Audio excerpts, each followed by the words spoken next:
right? So kung ano experience niya having a lawyer to defend her. Kasi yan ang role ngayon ni Kaufman, right? As a defense lawyer ni ni PRRD. And so ang ano ko lang i-review ko lang from the last time that she spoke about this. She was always consulted with every move. Right? Sinasabi, okay na ba to? O ganto, ganyan. Okay na ba yan? And lalo na, kung nasa detention center ang kliyente, they have all the time in the world to review the documents that's supposed to be filed and submitted with the court. So, tas ang reason ni Kaufman is, well, I was being prevented by certain whatever, from gaining access to information that I needed.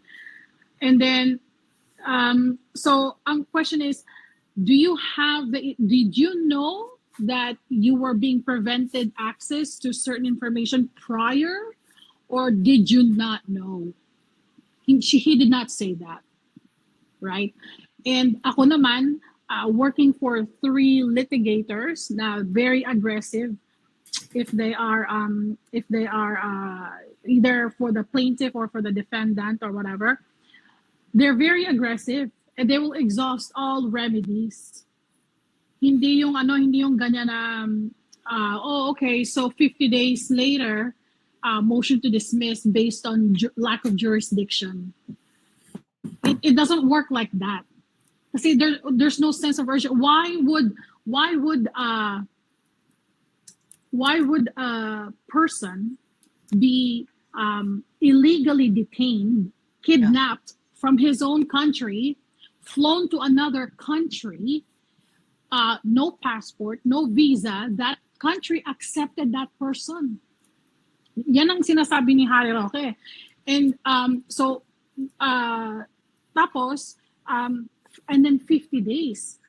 Kasi kami, lalo na kung kasi ano dyan ewan ko sa Pilipinas pero sa amin ang unang tinatakot is jurisdiction. Okay? So, meron bang jurisdiction itong court na to? Meron bang you know what I mean? Like yung mga ganyan. Tapos of course, yung habeas corpus, right? Si Roque is an aggressive litigator. So, gusto niya kaagad-agad. And I remember VP Sara saying, kasi visitors have to be approved by Kaufman. Alam mo, right from that moment, nag-ano na ako, why would a lawyer go be the gatekeeper? Yeah.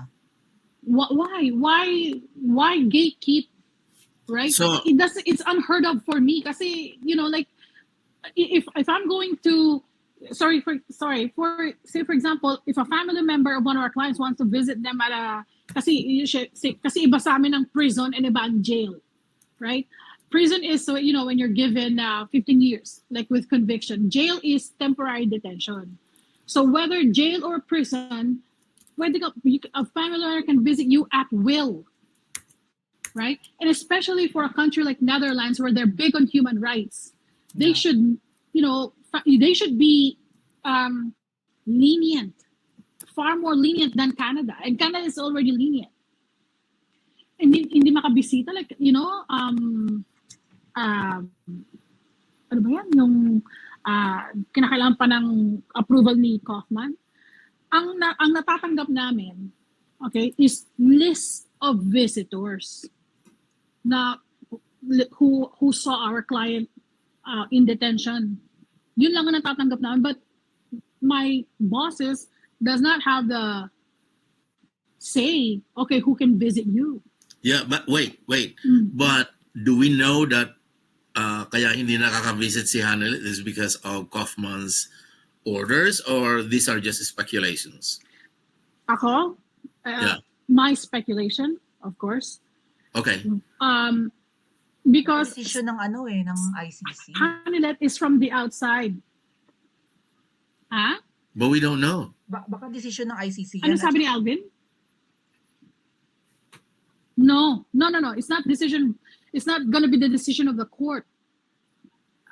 who would for to do that, the prosecution and then the defense have to meet, diba? They have to be heard. It has to be heard. There has to be like a motion or something.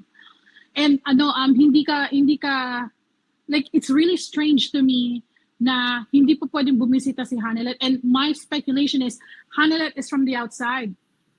And merong spousal privileges ang detention centers. Okay? So no one can hear their interaction. Okay? So pati and even the guards are not allowed to eavesdrop. And so malay mo sasabihin ni Hanelet, oy, Pangga, alam mo ba, ganito nangyayari sa labas. Itong mga tao, like they're beginning to question kung ano si Kaufman, ganyan, blah, blah, blah. And Kaufman wants that limited. Yeah, could be. Okay? And hindi ayaw niya na ma-paint yung ni Digong because he could be fired. Remember, they're getting paid. He and his legal team are getting paid 50,000 euros on legal aid. Legal aid. Imagine, and that's one client. Yeah. Okay? Sandali. Akala ko, I read na Attorney Harry Roque was suggesting on a different route in trying to get the president out of The Hague. Yes. And this kasi totally different approach, sabihin mo na, because si Kaufman is sa ICC. Ang sinasabi ni Harry Roque is Netherlands, Dutch court. So ang ICC is like the Vatican in Italy, in Rome. So it's a separate entity, separate country, sabihin mo na. Ganun mo na lang isipin ng ICC. I know. So I know. right? So that means you are not going to be, kaya hindi ko maintindihan yung sinasabi ni Kaufman na why would you want to antagonize the country that holds the former president? Well, the Netherlands is not exactly holding ICC. It's just there. It's like having the UN in New York. Yeah. Right? Doon lang siya nakalagay, but it's not, UN is not under US. Jurisdiction. Mga atit kuya, anong masasabi niyo dun sa sinabi ni Ma'am Hanelet na hindi man lang daw binibisita ni Kaufman si PRRD sa loob?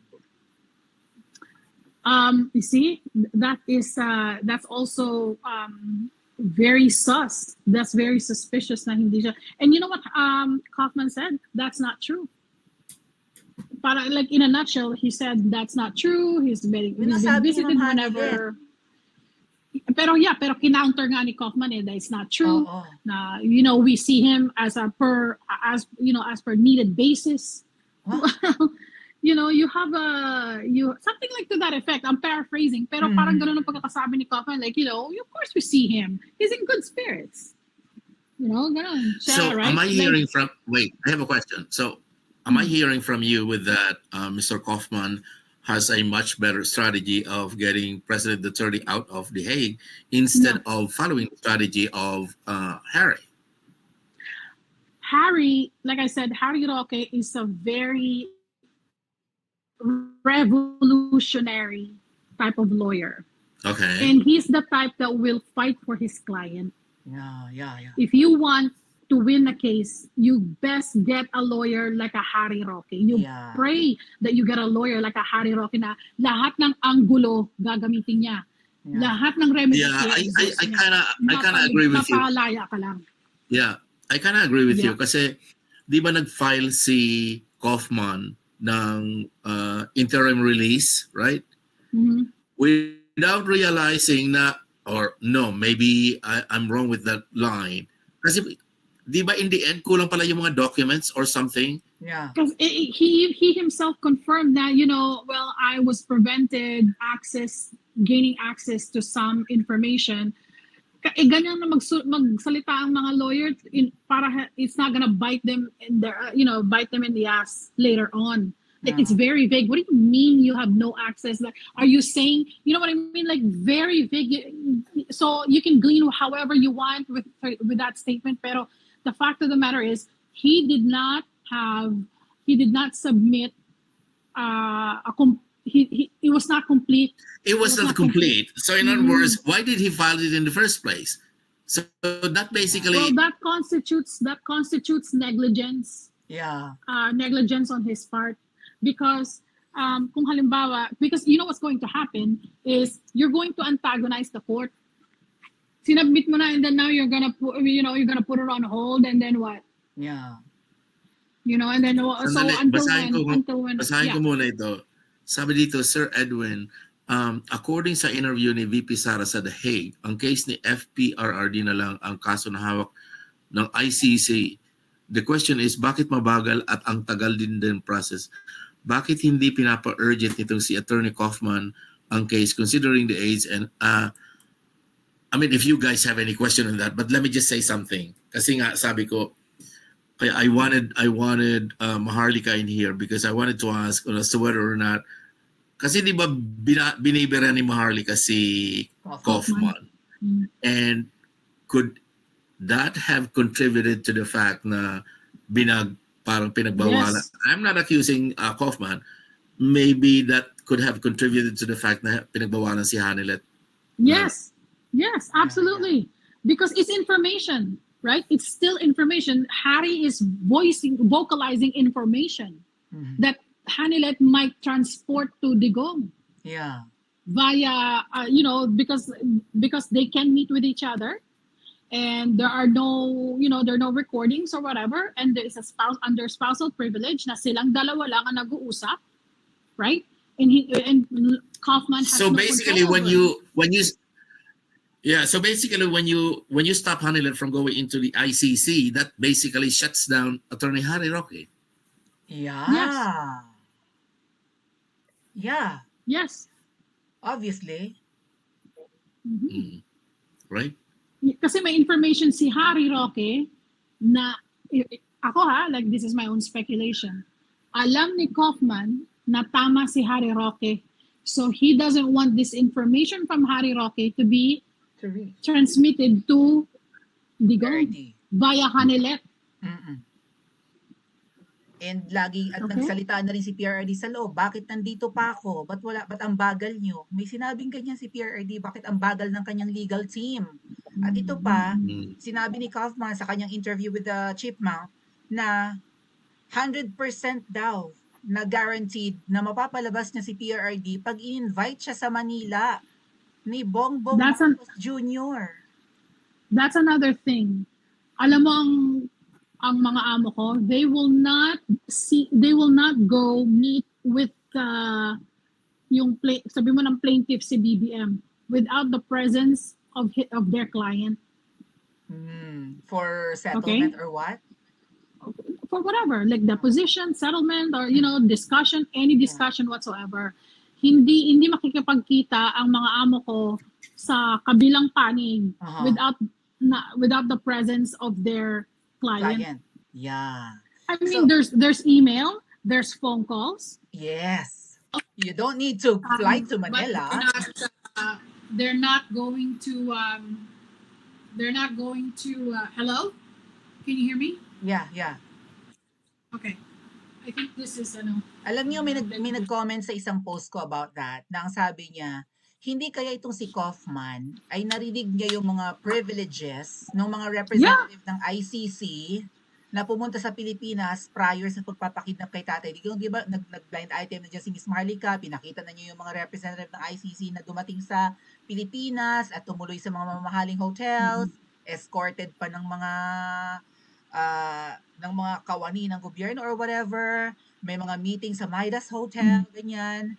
No, social, very posh yung accommodation ng mga representative ng ICC na pumunta sa Pilipinas bago kidnap si PRRD. Yeah. Hindi kaya raw gusto ring ma-experience ni Kaufman yan, or maybe he's working for the family of that. Anything is, alam mo, so working in the legal profession as assisting litigators, anything is possible. Ang hindi nakikita ng mga tao is after ng hearing, after ng all of this, ang prosecutor at ang defense lawyer, magkakaibigan yan, mga panyero, kaya tawag nila panyero, di ba, sa Pilipinas, okay? So ano lang yan, it's part of the job. Kunwari magdidiskusyon sila because it's their job and they're paid to do it. Pero after all of that, magkaibigan pa rin sila. Kaya nga sinasabi ni Harry Roque, sabi ni Harry Roque, mataas ang yung kasi yung sa ethics, professional ethics nila. Professional ethical standard nila. Dito sa Philippines. Sa Philippines. Yeah, so yung panyero pa rin sila. Ginagawa lang nila ang trabaho nila. During the trial, they're opposing counsels, Pero after that, kamusta?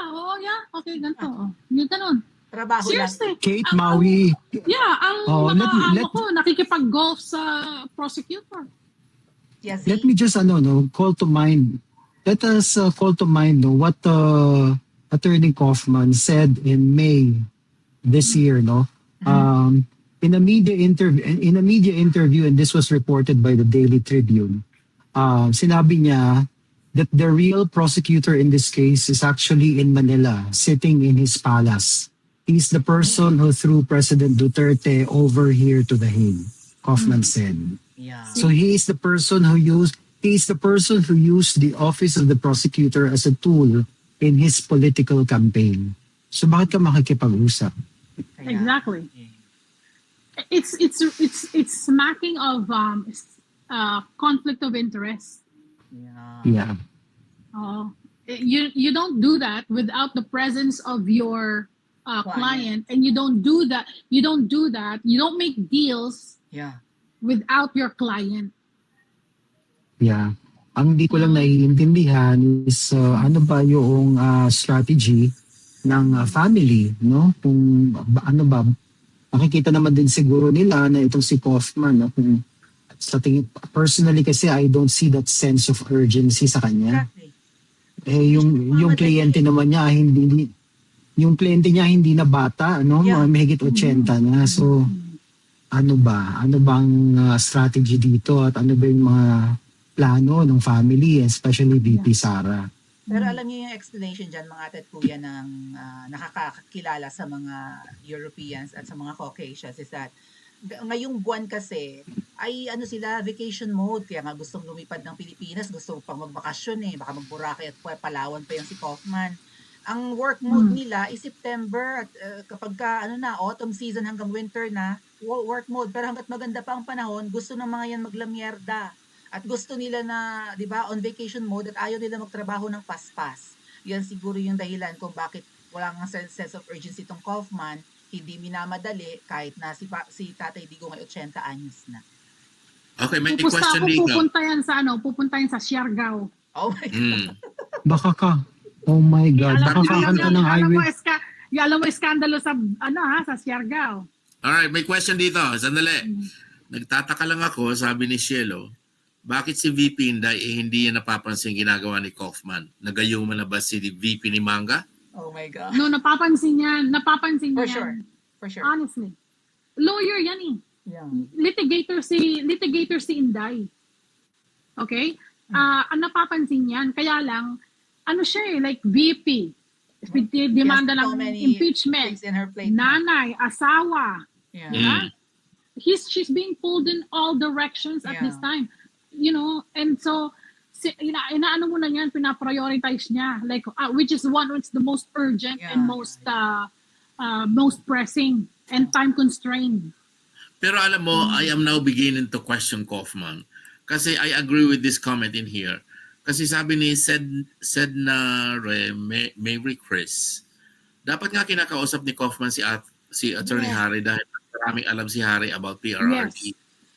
Yes. Alam mo si Harry, kasi usually this term is always used sa court, right? Yung amicus curiae. Harry is an amicus to the defense. Amicus is friend. Yeah. Right? So Harry is amicus to the defense. So bakit niya VP Sara said gatekeeping si Kaufman. Second, ayaw ipamit ni Kaufman si Digong at saka si Roque. Why not? Yeah. So You know? here's another comment. That's in Somebody March, asked ha? a- March yan.